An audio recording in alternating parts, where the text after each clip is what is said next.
Hi, everybody. There is nothing like being at Goldilocks. I'm telling you, I'm totally enjoying my tweaking, my changes to lose the nausea in my gut that was like all the time from the beef and too much, and it's weird, just weird. I wasn't totally, trust me. I thought I was 100% carnivore for life. It was working. I did it strictly for 8 to 10 months, and then I just couldn't eat another bite of beef. So now I have my big ribeye on Sunday, and I work around it. I don't eat all of it, but I start off with that. Burger's okay for me though. I can have my burger, and we do have a Weber gas grill that I can use much, much easier than the big green egg that Greg does every Sunday. So for some reason, we hadn't thought of that, and I was doing all of it in the cast iron pan. So now, that we've reinstituted the Weber grill, gas grill, yeah, I can plop those ballpark dogs and my burger, soon to be a cheeseburger, on it.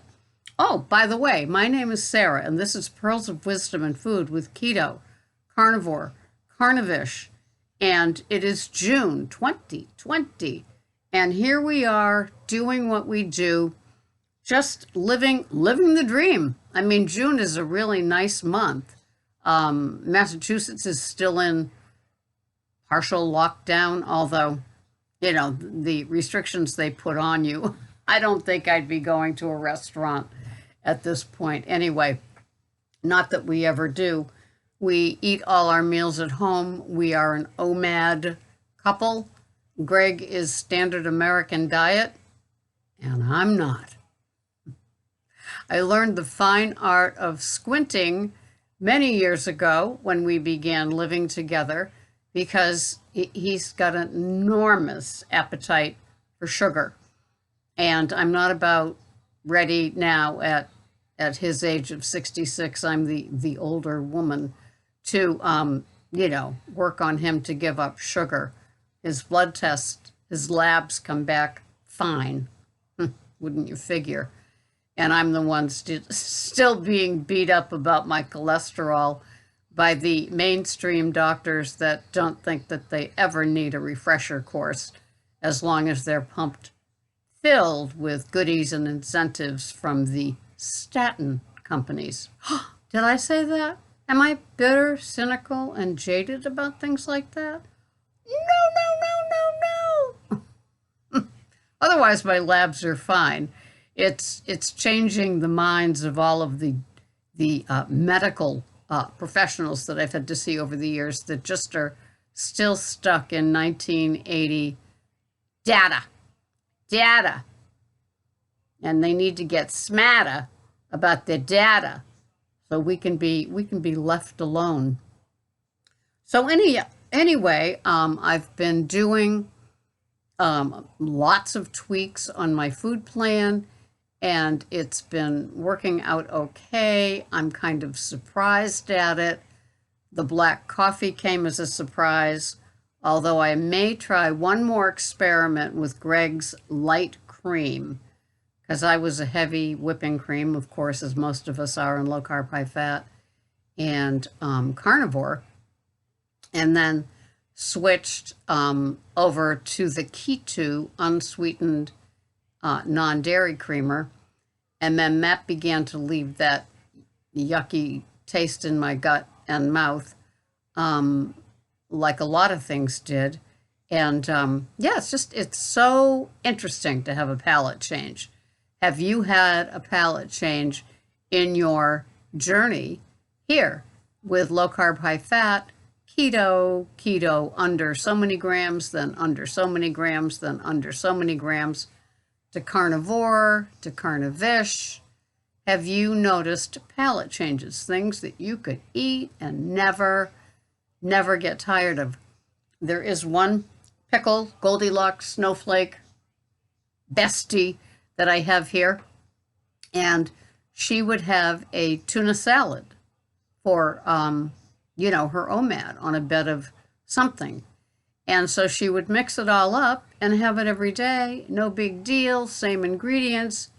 And then one day it was a no-go. And so she had to separate the different things that she put in it and put it on a plate and see how that worked. I think it did work. But it's just so funny how that is. There are some days when I could have a 3-egg omelet, no problem. And another day when I think of an egg, I think, ooh, who knows? Today, though, my menu on my chronometer reads I'm going to be having 2 fried eggs. I'm going to be having 2 hot Italian sausages from Whole Foods and 3 strips of bacon cut in half. I'm having a volpini, which is prosciutto with mozzarella snack stick. I am having a Jarlsberg snack package, and I'm having a Cabot Sharp snack package. I'm having 30 grams of Friendship cottage cheese along with that. I don't think I'm having any organic raspberries or asparagus with it today. It's going to be a nice little carnivore type of meal. So I'm looking forward to that. But it's just so funny, and it's a totally current how I feel, what am I going to have kind of day now, and that's okay. I'm doing well with it. Now, here we go. I stopped weighing myself in February with a case of the efforts because I was only weighing myself once a month while I did my strict carnivore. I'd gain weight. And I'd listen to the girls, anybody under 40, talk about, how they put on weight or how they didn't put on weight and they lost 15 and 976 inches and, carnivore was it for them. And it's like, good for you. But it's just not doing that for me. This was a sudden thing, as I said. And I gained every single month, weighing myself the first Thursday of every single month. And I was listening to the Kelly Hogan crowd say that, yes, at first they put on weight, or they're part of the Kelly Hogan crowd and they put on weight, but they haven't taken it off yet. Well, yeah, that was me. And after a while I went, this is kind of Barbra Streisand, and who I always thought I was when I drank, by the way, with my singing. Don't put in a tape of hers. Tape, notice, that's how long ago it was. And so I was not one of them. I wasn't taking weight off. I wasn't getting streamlined. When they said if you eat a pound of meat, you're not eating enough meat. So as a good little girl, I'd throw in another half a pound, and I'd be doing a pound and a half of mostly beef, sometimes pork. But the pork would be combined with the beef. And I nothing was working. I wasn't feeling skinny. I wasn't feeling frisky. I wasn't feeling this could work forever. And then you push it aside because when you're a big follower of something and you have your own YouTube channel, it's kind of funny to go backwards. It's like, how did Tim Noakes feel when he went from being that carb loader runner to going into keto, right? So, experiencing a whole change of heart and gut is not something that's easy to admit to a crowd, and you never know who you're talking to when you do a video that you put up to the public on YouTube. But it happened, and I'm just trying to be honest about this. We had our ribeyes yesterday. We had them from BJ's because the Brazilian butcher had to change processing plants because the one that they used for their ribeyes and New York strips was closed due to COVID. And so for about a month, it was like, this doesn't really taste so hot. So we had our ribeyes from BJ's, where I used to get them pre-butcher shop. And so it is. So anyway, Um, yeah, so I'm filling my little days. Then I had this hot dog craving while we were in BJ's. So we got some ballpark, uncured, no nitrites, no nitrates, Angus beef dogs. And those have been pretty good. I've had them once or twice, I think, with the burger done on the Weber grill, having it again tomorrow. So I do like it. And it's just a nice switcheroo with my little assortment on my little glass square plate. Although tonight's, because it's the fried eggs and sausage and bacon, that will go on a heated luncheon plate from Fiesta, just in case you were just dying to know how I eat my food, because it's so important, isn't it? So switching up, it's just interesting.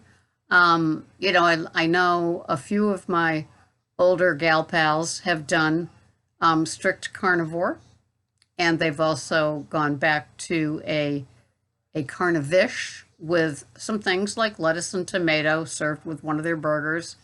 Some have even had some form of a other veg, and some have even had some form of a starch, like a potato. And it happens. And they have 26 to like 30 calories in them. And it kind of works for these people. I too have partaken in that. You have not seen it on a video because it's my weekend, and my weekend is made for the rare and appropriate. And so we just keep going along, learning what we learn. Like I said, I still wonder how a coffee with a bit of Hood Light cream that no longer has carrageenan in it. Thank you, Hood. You heard people. And there's even a part of me that wants a little Zyla in it. I don't know. It's just how it all goes. And, being carnivore is about elimination and not about deprivation. And so for those that can do it strict and daily and never get tired of it and lose some weight and lose some inches and feel great, I'm very, very happy for you. It's the same way that I feel for keto people that can have keto treats and sweets and not be triggered, not gain weight, not get into trouble. I'm very happy for you. We each have different guts, metabolisms, constitutions, as it were. And so it's what works for you. Don't be beat up like I used to do to people with my little purple and hot pink swatter. Don't be beaten down by people who say, do it my way or you're not honest. Like Bart K will say, they are not asking for your carnivore card at the door if you admit to having something that's not 100% carnivore. We are all different. We learn. And if you treat your carnivore experience like an elimination experience, instead of just trying to adapt with the carnivore for life people, you may find that you can have some veg, some fruits, maybe cream or creamer or cheeses or some things that you couldn't tolerate before. It's a very interesting process. And as we get, we're kind of at the top of the heap of how well we're eating and paying attention. When I think of the mindless years, I just ate crap all the time, what I wanted. I mean, breakfast was Captain Crunch. Lunch was something bready, like, pizza, not a pizza. And, things like French fries or potato chips and, things that just don't really have the nutrition that we have, from low carb, high fat, all the way up to 100% carnivore. We are doing it. We are seeing how the nutrition hits our body, what works, what doesn't. And so we all start off with the good intentions at low carb, high fat. We lose some weight, we lose some inches, we get some vitality back, we feel 15, 20, 30 years younger. Energy comes back. Brain fog gets lifted. Sleep gets better. we take our non-scale victories and our scale victories and we weigh it out. And if something changes where we need to change, we do that without, I don't know, ramifications, remorse, guilt, letting somebody beat us up for it. Life is not for deprivation, and there's deprivation in 100% carnivore for somebody like this almost 70-year-old lady. I liked the color on my plate. I liked how the foods tasted.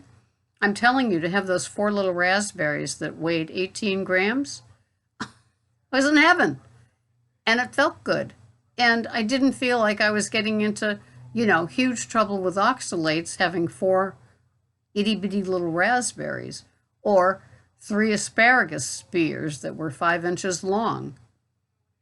But I'm not testing it. The dose, the poison, it's the dose, right? And so I'm not going overboard. Yeah, those 3 asparagus worked out. But I'm not going to have 10 asparagus because the 3 worked. I've learned that my body let me know with the big A salads that certain things aren't going to work anymore. That's fine. I'm fine with it. But if I could have a wee taste, I appreciate that. Doesn't make me crazy. Doesn't make me look for a cup full of almonds or anything like that. It's just having that little something something on the plate that completes the canvas of this piece of art that I'm going to eat. Because that's how I feel, that the OMAD, look, I like it to look pretty. I like it to look like somebody else would want to have it as well. And so that's how I do it. And I'm going to continue to do it that way. So still testing, still tweaking, still here 3 times a week at least, and letting you know how it goes. Thank you so much for watching. I always appreciate you following me. I always appreciate your comments. When you share from the heart what you're up to, I love it because it shows us that we all aren't at all alike. And the difference is astounding, and it's very, very helpful to hear how people have done it, how people have handled it, and what's going on, right? So keep your comments coming. I love you all. Thank you so much for being here. I think it's being responsible to yourself that matters in the end. I'll see you the next time. Thanks for watching. This has been Sarah, also known as Goldilocks. Thank you, Tanya, for my Goldilocks. I love my Goldilocks. Bye-bye for now.